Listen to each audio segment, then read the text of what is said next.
Happy Thanksgiving, everybody. And if it's Thanksgiving, that means it's gift buying season.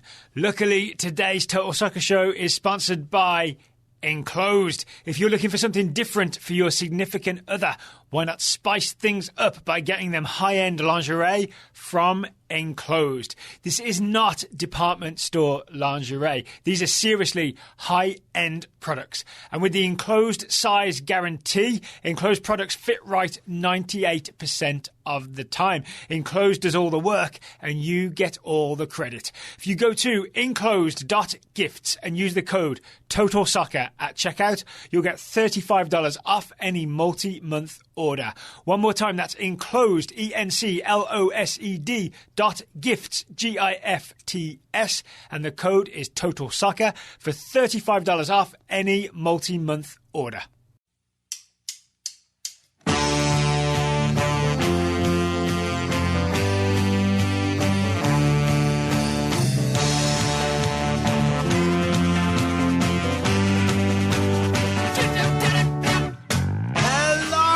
Welcome to the Total Soccer Show. My name is Daryl Grove and I'm joined by a man who'll be hosting Thanksgiving this year. His name is Taylor Rockwell. Hello. Hello. I got excited because I thought you were talking about the purpose of today's show, and then I realized, no, I'm actually hosting Thanksgiving, and I got a little nervous and I started to sweat. You got things to do. Got things to do. So many things.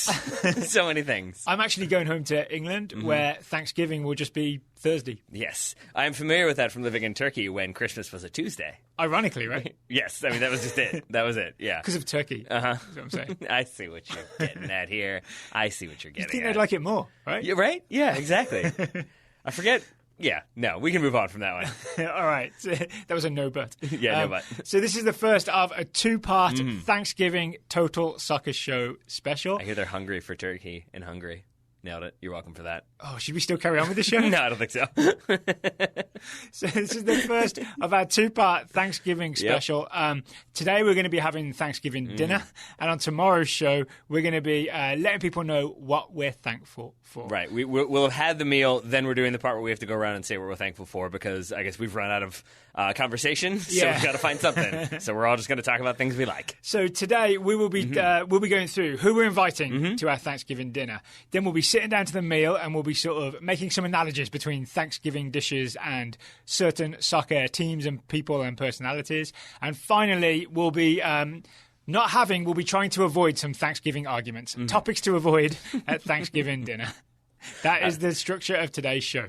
I'm pretty excited about it, I gotta say. I'm especially for the people we're going to invite, because I'm hoping that at least one of these actually turns up to my Thanksgiving, and that would be a very eventful day. Oh yeah, this could really happen for you, right? It could, okay, but it so won't. who's on your list then? Who are you inviting to Thanksgiving dinner? All right, I'm going to start off with one that some may be less familiar with. I know you and I have more familiarity because we recently just met him. I'm going with Lutz van den Stiel as my number one Thanksgiving invite. He's the current sporting director or current managing director of sport at Fortuna Düsseldorf. But we got to chat with him a little bit. He did kind of like a panel conversation where he just like spun around and took people's questions as they came in. He had the kind of high energy. He didn't have a spinning chair. No. He had a normal chair that he seemed to manage to make spin around the room. He would like pick up and turn around, or sometimes just like contort himself. But he kind of had the like frantic energy that I tend to have, and I kind of like he was all over the place. He was happy to answer any questions. But he also has... Would you make him sit in the middle of Thanksgiving dinner? I might, actually, but I feel like he would be one of the focal points. 27 clubs in a 20-year career, first football player to play on every continental association. Yep. So he's got lots of stories. You know he does, and I feel like he's gonna bring it with the stories, but he's still gonna be engaged. I'm all about Lutz van den Stiel. He's also, because he's famously very good at scouting, that's kind of his expertise, right? For Hoffenheim, he found Roberto Firmino. I would ask him to bring a dish, and he might bring a nice surprise. Right, exactly. He finds like the new hipster Thanksgiving food that's going to be the trend in 5 years. The new under the radar dish. Yeah.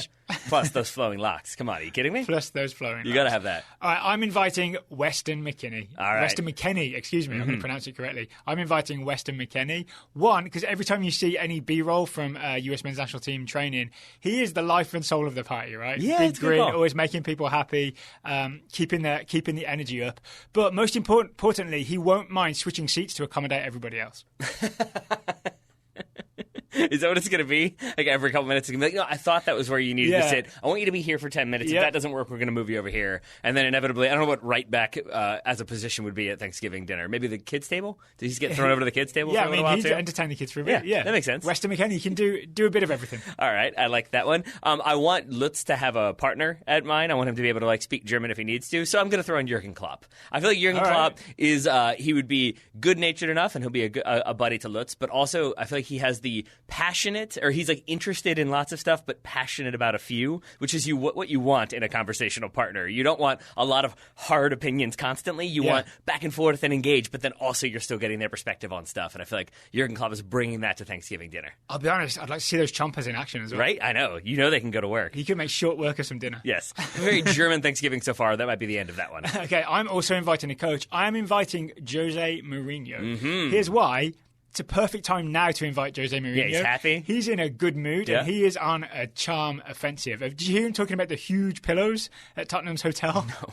I think there was a press question where someone just asked him what his favourite thing has been so far, and apparently he's been staying at a hotel, I think that's attached to the stadium, and he's just in love with the size of the pillows. Does he own a home?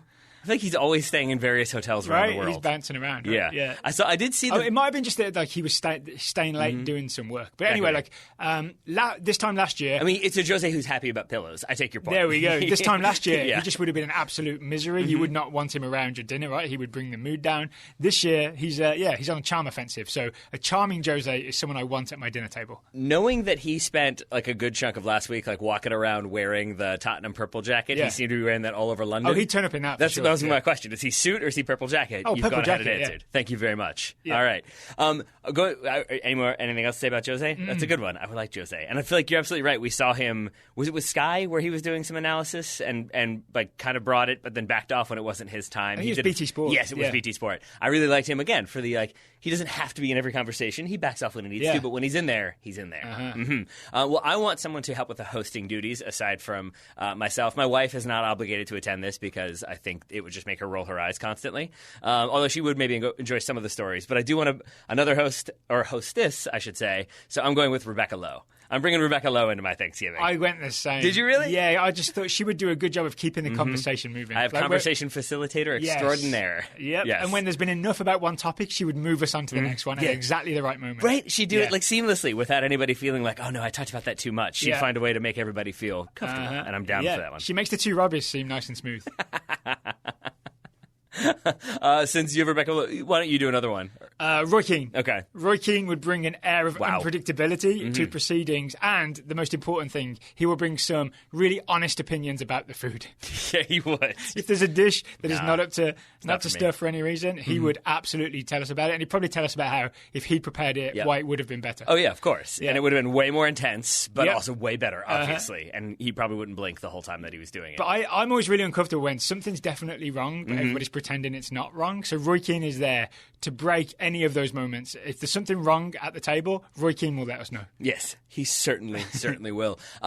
He might keep it a little bit too calm for my liking, and I need someone to make it a bit of a party near the end. I want it to ratchet up. You don't want it to fade off into nothing. Maybe you want to keep it going. That's where Raja Nangalan comes in, because I have a feeling he's going to start smoking in the middle of Thanksgiving. That'll be interesting. He's going to have a few drinks. That's going to be interesting. But he's still going to be interesting. He's got a crazy life story that he can tell. But then he won't be hesitant to get into the drinks, and I think that will facilitate the rest of the evening. Does Raja Nangalan like a drink? He likes a drink. He likes to smoke. He likes a night out. I think his quote from a couple years ago, he's now played it down and is like, I'm not a party boy. But I think a couple years ago, the quote for Rolling Stone was like, some people just want to play soccer and go home. I'm all I would much rather go out and experience life. So that to me is what I want at my Thanksgiving. I am inviting John Anthony Brooks. Okay. And I would keep him safe for the few hours he was wrap him up. Getting dinner. I would put padding around the corners of all the tables and the chairs. So I would feel safe knowing that while John Anthony Brooks was in my house having Thanksgiving dinner, he would be safe for those moments. Mm-hmm. All right. I appreciate you looking out for the U.S. national team as well. You looked out for them way more than I did, because I'm not inviting any of the U.S. men's national team to my Thanksgiving. I am inviting Crystal Dunn, because we've had Crystal Dunn on the show before. I've interacted with her a little bit. She is wonderful and funny and friendly, and is also a world champion, so she could tell some world champion stories. Yeah, she's pleasantly quirky. Yes, is how I would describe Crystal Dunn. Yeah. And wanted to move to North Carolina to be with her husband. Like I dig that. That's kind of my story. That's kind of your story. Not the North Carolina part, but I appreciate that as well. Not far off. I was only off by a few hundred miles. Right. Crystal Dunn's within driving distance as well. Mm-hmm. Yes. Yeah, she can make it up. Perfect. All right. Perfect. No excuses, Crystal. I would also invite Greg Berhalter because I think enough wine and over the course of a long conversation and without US press officers. See, you need Roger Nangala to get that wine flowing. Directing questions. I think I could get a lot out of him. I think I could get some answers out of him. I think I could get him to diagram some of the patterns of play. I think over the course of a 2 or 3 hour Thanksgiving dinner where he loosens up a little bit, I think we could get some information out of Greg Berhalter. And then Did you say a lie or a line? A lot. A lot. I think you said a lie out of him. I was like, you wanted to lie to you? Information out of him. So then we'd be the podcast with all the answers about what Greg Berhalter's trying to get the US men's national team to do. I appreciate how noble yours is. Mine is just like, I just want a good time, baby. Actually, I wanted your insight on one of my final guests. Okay. I do want some analysis with some stories behind it. So do I want one of the match of the day people? And if so, which one do you think I want? Or do I invite Neville and Carragher and just see what happens? Oh, invite Neville and Carragher. Okay. All right. All right. Yes, absolutely. All right. Then let them argue it out. Gary Neville and Jamie Carragher. I'm going to put them on opposite ends of the table and just hope that they start screaming across of it, and that way everybody has entertainment. Do you have more people? I'm going to invite not Graham Souness, because I don't want to hear about how the burned green bean casserole is Paul Pogba's fault. Exactly, right? If the casserole had less flashy toppings, it wouldn't be such an issue. Exactly. If it just got down to its business of being a casserole. That's why you're not invited, Graham. Nope. That's why you're not invited. I am inviting Ed Woodward, but sitting at the children's table by himself, so he has to sit silently and think about what he's done. And my last invitee, just because I want it to be a happy, cordial time, is Gunnersaurus. Because if Gunnersaurus can make even Arsenal fans right now at least smile every now and then and at least enjoy a little bit of life, then he can make the party that much better if need be. Can he use a knife or fork with those little arms? I mean, that in and of itself will be hilarious to watch. You going to tell me you don't want to watch Gunnersaurus eat? I don't really know where the food's going to go. I hope they cut a mouth hole in there, otherwise there's going to be some problems. He's going to be eating out of his neck, I'm pretty sure. That's where the placement's going to coincide. Oh boy, that could be frightening. All right, so we should get those invitations out quick because Thanksgiving is coming soon. Yeah, I'm not really optimistic about my Thanksgiving invitees from all over the planet and also a dinosaur. It could be tough. It could be tough to get them involved and en route. Well, before we talk about what's for dinner, today's show is sponsored by Away. Away makes thoughtful luggage for modern travel. I am a proud Away owner. I love my Away suitcase. And you are about to go on a journey. I'm assuming the Away suitcase will be coming with you. It certainly will. What are the features that you enjoy most about it when it comes to facilitating your travel, to making your life slightly easier? So I know this sounds like I'm reading copy, but the lightweight and durable shell is a real thing. The case, even when the case is full, it's not heavy because the actual body of the case is nice and light.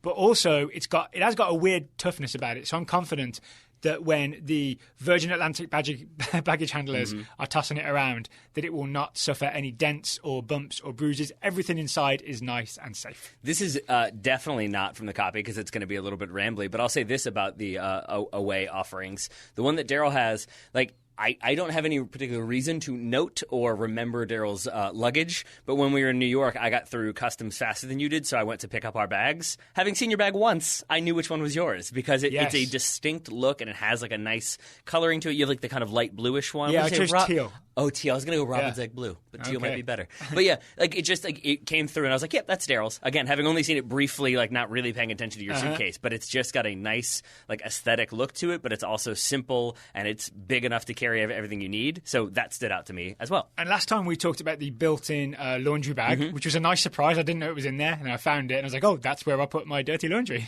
right? Yeah. In the built-in luggage bag. Another thing that I didn't know was in there, the compression pad. So this is a pad with straps that you can put over one side of the case. And if, like me, you overpack, then you can compress everything down by pulling on the straps and having the compression pad force everything down a little bit. And then you can zip it up. Do you also have the combination lock on yours? Yes. Or is that a feature? So how does that work? Because it's a TSA-approved combination lock, which is important because if it weren't, then the TSA is not approving your luggage. Yeah. But do you just give them the password? No, there's a little, I think, as I understand it, there's a key that the TSA have that fits a certain type of lock. That's what it looks like to me. And then, you get the three-digit combination. I can say I chose a soccer formation for mine because my first trip was a soccer trip and I was thinking about it. Man, that would be a question that you could torture me with, I think. Because if you just said, like, which one did he choose and gave me an hour, you'd probably come back and there'd be, like, Charlie-esque, like, drawings all over the walls. Because I could, like, well, maybe it's a 3-6-1 because he did ironically to be American. I know he lives a 4-3-3. I would go too long. I would go way too long. Yeah. So I'm going to leave it at that and instead say, let's talk about away some more. As long as I know what it is. That's probably more important. Right? That's probably more important. There's also the ejectable battery, so I can keep my phone charged. I do really enjoy the non-panic, the not having to look around the airport for an outlet. Yes. Wherever I sit, I can just plug my phone into my suitcase, and then away we go. And then a lot of airlines won't let you fly with a lithium battery. You just pop it out, stick it in your pocket, and then you just carry your battery around or stick it in your hand luggage. Easy enough. And it's easy enough to get $20 off a suitcase right now. You can visit awaytravel.com/TSS and use promo code TSS during checkout to get $20 off a suitcase. One more time, awaytravel.com/TSS, and the promo code is TSS for $20 off your suitcase or piece of luggage or what have you. I genuinely recommend using an away travel suitcase. All right. So we've done who we're going to invite. Now, should we do foods or what not to talk about? Let's do what's for dinner. All right. Because you want to anticipate what's coming. You want to anticipate the food that's in front of you. Slightly weird that we're talking about food by talking about humans, so that could be a little odd, but I'm good with it. So we're basically going to be saying the foods of Thanksgiving and then maybe kind of like which player, team, what have you, we feel like is best representative of that food. Have at it. All right. I'm going to go for the turkey. I'm going to start off with, it's like a centerpiece. It's always there. It's occasionally boring because it's always there, or it can be a little bit too dry, but it can be amazing, and you add different spins to it, but at the end of the day, you know what you're getting, and that's Juventus. Juventus are the turkey, because I'm just saying, like, they're always there. You know they're always going to be there. They can be incredible, but they can also be dry, and it doesn't matter. They will still be on the table. My turkey is Unai Emery, because at time of recording, he's not quite cooked. Your turkey was better. Your turkey was better. What else have you got? I've got mashed potatoes. Mashed potatoes is Michael Bradley. All right. Because it brings back happy memories, but maybe now it's a bit too stodgy. I've gone a similar route. My mashed potatoes would be the number 8 position for the U.S. men's national team because it can be very good, Busty McKinney, and at its worst, it's fine, but maybe uninspiring, Christian Roldan. Oh, you're not going to like this one. Cranberry sauce in a can is Manchester United because it's red and wobbly. Oh. I mean, first of all, I'm okay with it because I love cranberry sauce in a can. It's an ongoing source of debate between myself and my wife.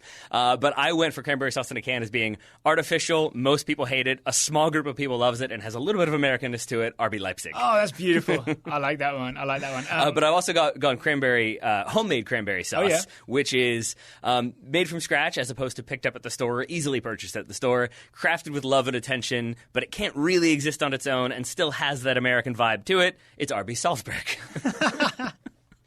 I've got stuffing. Stuffing is Christian Pulisic because America can't decide if it goes on the inside or the outside. I like yours. We had similar approaches here. My gravy is Christian Pulisic because it just makes everything around it better. Does it? Did you watch the October Canada game? Yeah, I did. And I guess like if everything is garbage and you add gravy on top of it, then yeah, it's garbage with gravy on it. But there's still gravy involved. Maybe the gravy had the flu as well. Okay. Maybe the gravy had the flu. Eggnog. Eggnog is unleashing Alfredo Morales in your central midfield. You only do it every so often, and then things get wild, and you remember why you don't do it so regularly. I love eggnog. Do you do eggnog at Thanksgiving? Not very often. Okay. I kind of always taste it. I'm like, oh, that's not that good. And I try it again next year. I've got... My apologies to Alfredo Morales, who is a lovely man. He's definitely listening, and we know he's intense, and I think you're in trouble. One from earlier, I'm going to do a callback. Salt-cured Virginia ham, which might be a thing known only to people from this area, but it can be served hot or cold. It can be hot or cold. Very, very salty and delicious in the right moments. That's Roy Keane. That's who I've got there. Maybe Jose Mourinho too, but I'm going Roy Keane for being very, very salty. I've got Canadian Thanksgiving. Oh, boy. It's all denim, right? Appropriately enough, just like the Canadians men's national team, it is celebrated in October, but then overshadowed by America in November. That's not even a food, it's just a good joke. I've gone for a Halloween pumpkin being Leicester City. Why is that? Because you aren't really angry it's there. You're more so slightly confused because you thought it would be tossed aside by early November, and yet here it is. That's Leicester City. And this happened a few years ago as well, right? It really did. It really did. That pumpkin just keeps showing back up. I've got Jello salads, Chelsea FC, because it's for kids. Yeah, okay. I don't think I've ever eaten a Jell-O salad, and that's a position I am happy to advocate for the rest of my life. Yep. I have eaten reluctantly, hesitantly green bean casserole, which is a thing that probably should be more desirable, especially when it has the promising ingredients, but it ends up being the biggest source of leftovers because no one seems to want it. Yeah. That's Gareth Bale. This is a very expensive green bean casserole. It really was. They went for like Homoni Betico as the ham and like locally sourced, hand-picked green beans. Yeah, it was a very expensive one. You tried to sell it to China, but they weren't quite willing to meet you. And now the only people eating it are 3 Welsh fans in the corner. So what is green bean casserole? I see it every Thanksgiving. I think there's I don't quite understand it. I don't know what's think it's in like there. green beans and like cream of onion soup, or you put like onions on top of it. I don't know. It's never been my thing, really. Some people like it. I would say just eat green beans. That would be fine with me. Right? Yeah. I mean, also, I think I said this to you earlier, that if it was actually a good dish, you would serve it outside of the third Thursday in November. Yes. Right? Yeah. Yeah, I think so. If it was a proper food, we'd eat it all the time. There is a weird, you do have to have the right combination of Thanksgiving foods for the plate to be balanced. Because if you're just eating, it's like the Paul F. Tompkins bit about frosting versus pie filling, that if you're eating pie filling, there has been a disaster. And if you're eating like cranberries from a can and green bean casserole, something has gone horribly, horribly wrong. Or it's like mid-December and you're just eating whatever you have left from Thanksgiving. I've got one for dessert. What's that? Ice cream. Mm-hmm. Ice cream is Timmy Chandler because it falls apart if things get too hot.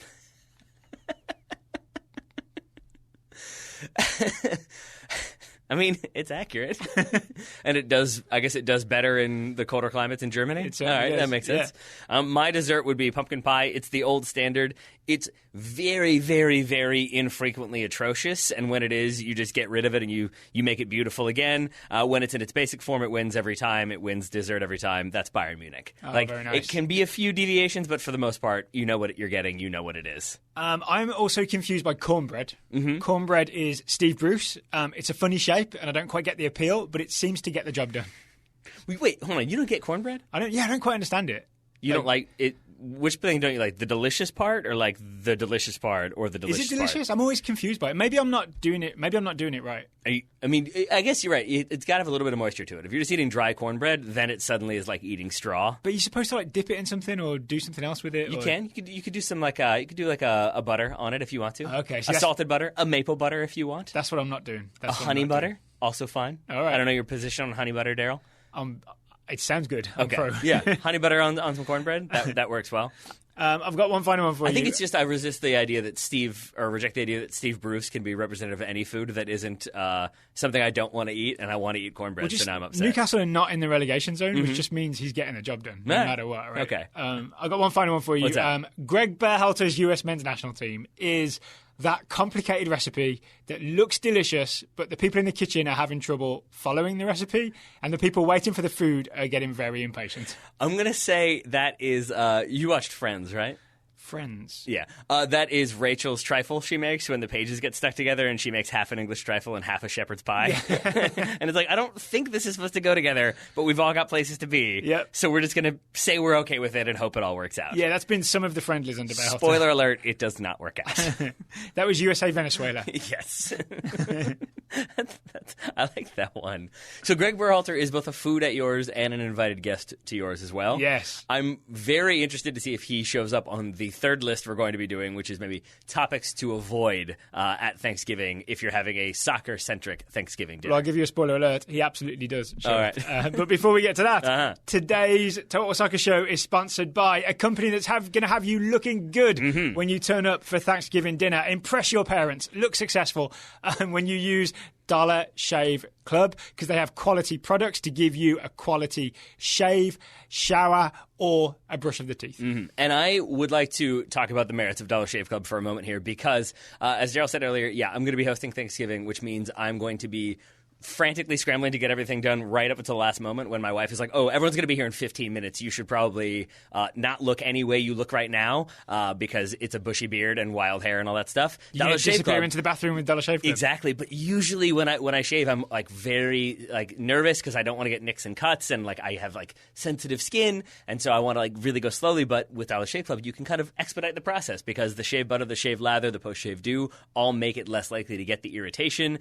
They've got obviously very nice nice razors and high-quality razors at that to, again, limit the opportunities for you to cut yourself while you're trying to rush through shaving. They basically make what could be a very lengthy process into a much more expedited, simple, and smooth, literally and figurative process. When you have high-quality products, you can trust them. And you can put the quality of Dollar Shave Club's products to the test. The Ultimate Shave Starter Set has everything you need for an amazing shave. The Executive Razor, the Shave Butter, the Prep Scrub, and the Post-Shave Dew. I think Taylor mentioned 2 out of the 3 of those. The best part is you can try it for just $5. After that, the Restock Box ships regular-sized products at regular prices. Get your Ultimate Starter Set for just $5 at dollarshaveclub.com/TSS. That's dollarshaveclub.com/TSS.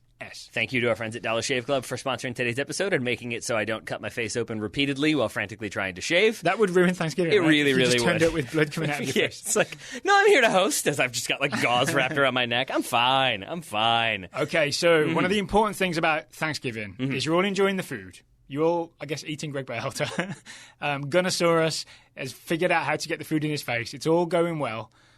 But you're having lots of conversations, and eventually things get contentious, right? Someone brings up politics or religion or one of these many soccer topics which you should not raise at a soccer table because they're too contentious. So we are going to give you some arguments to avoid, but also maybe how to solve them or how to get out of them if you get yourself into trouble. Taylor, what's a soccer topic you will be trying strenuously to avoid at your dinner table? The European Super League? Even Rebecca Lowe couldn't get you out of this. The European Super League. European Super League. Yes. I think anytime you're talking about a theoretical thing that also is like representative of like giant commercial brands that will never ever be movable, it just becomes a little bit of a bummer. And I feel like it lends itself to everybody just being like, yeah, I guess that's going to happen. All right, yeah, I guess it's going to happen. You're not really going anywhere with it aside from like shaky ground and nervous feelings. So I think you can just deflect onto like, but the current Champions League is pretty great. I have a way out of it. I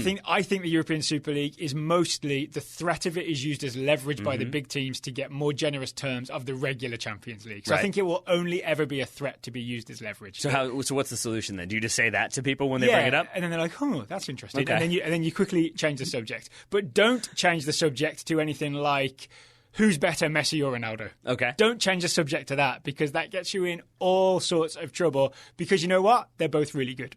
They are.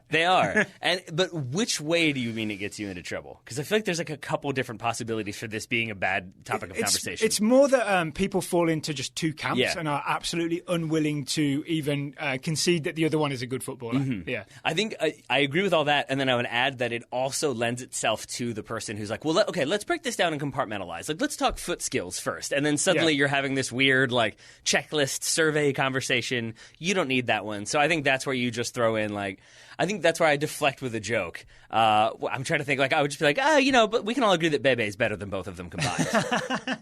That's a great way out of it. But what should you not bring up next? Or just seriously argue that, like, what an obviously inferior player is superior to those two. DeAndre Edlin locks it down, and I don't see either one of them playing right back for Newcastle. I mean, I think the way out of it is to say that we're just lucky to live in a time when we could see two of the best players of all time play at the same time. I would agree with that, and that might come up in things we're thankful for on tomorrow's show. All right. But for now, this is kind of a serious one, so I apologize for that. But I really do try to avoid any topics that just lend themselves to people talking about how bad everything is. And an example of that would just be the 2022 World Cup. That there's no way to have a conversation about the 2022 World Cup that is going to break any new ground, that's going to tell anybody, unless someone says, like, why is it bad? In which case, that's a conversation. But otherwise, it just ends up being like, and this is terrible, and that is bad, and this is frustrating. And you just end up listing things, and it becomes this swarm of negativity that leads to a whirlpool that leads to sadness. Yep. So instead, let's just talk optimistically about the 2026 World Cup, which I think we're at least guaranteed to make. And so that right there is already a positive in the right direction. All right, that's a good way out of it. But then next, you don't want to bring up who's better, Pele or Maradona. No, you don't. Because that one is going to be more cliches, but also more dug in. And I think lends itself to more like outside of soccer conversations about what you value and what you care about and who you are as a person. Nobody needs that. And anyway, the correct answer is George Best. They wouldn't have called him that, and they wouldn't have put it in his name, would they? Unless he was the best. They would not. Yeah. But so you can talk about maybe George Best being the best. Are you going to talk about VAR at your Thanksgiving? Or is that an outlawed topic? I mean, I Yeah, I don't want to talk VAR. Mostly I'm annoyed by other people's opinions of VAR because I think it's not as dramatic as people make it out to be. I often think that it's just a thing that people who want to have a dramatic conversation will lean into VAR. So you enjoy the weekend review episodes with myself and Ryan Bailey, do you? I mean, I sometimes fast forward the VAR parts.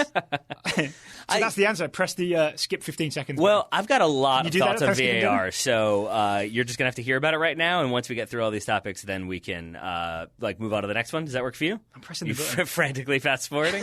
What about? I'm trying to think. One standing rule: do not talk to me about fantasy sports. I don't need to hear anything about your fantasy soccer team. That's a big one. It's just things Taylor doesn't want to hear. Yeah. About. Also, unsolicited glory days stories. While we're on that one.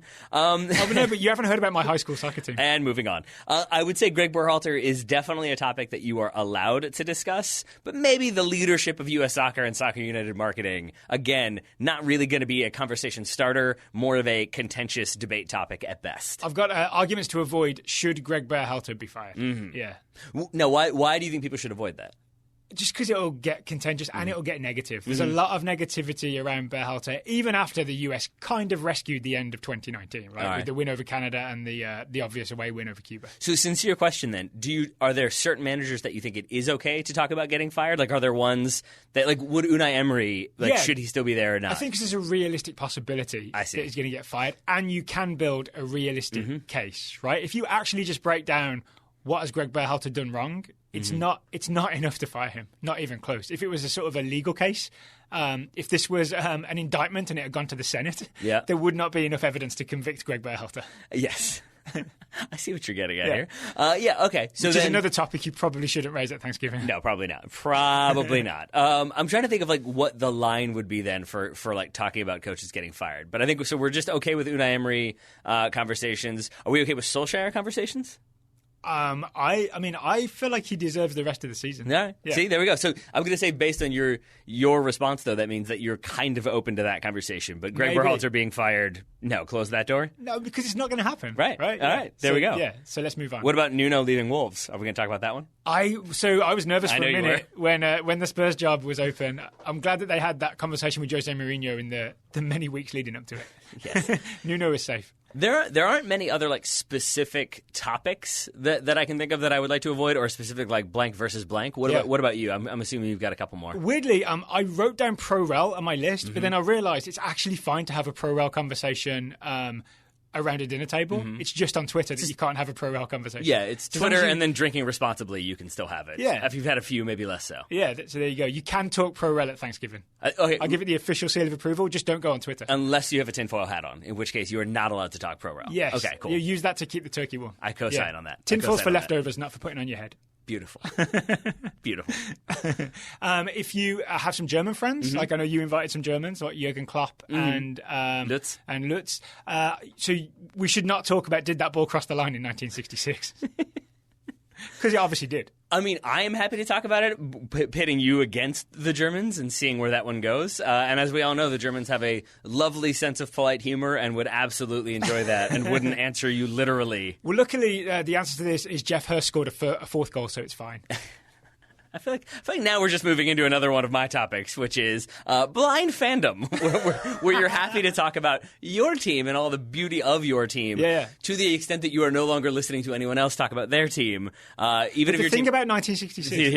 Here we go.